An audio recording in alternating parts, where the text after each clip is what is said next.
Finally আজকে সেই দিনটা এসে গেছিল যখন বোন চান্স পেয়ে গেছিল কলকাতা এসএসকেএম কলেজে এমবিবিএস পড়ার জন্যে।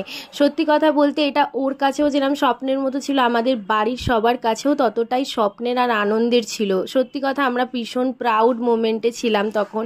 ওকে নিয়ে আজকে অ্যাডমিশন প্রসেসের জন্য এসেছিলাম। ওদের একাডেমিক বিল্ডিংয়ে সব কিছু অ্যাডমিশন প্রসেস কমপ্লিট হওয়ার পর সবাই মিলে অনেক ছবি তুলেছিলাম। তুলবো না বলো? এই দিনটা কি কোনো দিন ভোলা যাবে না ফিরে পাওয়া যাবে?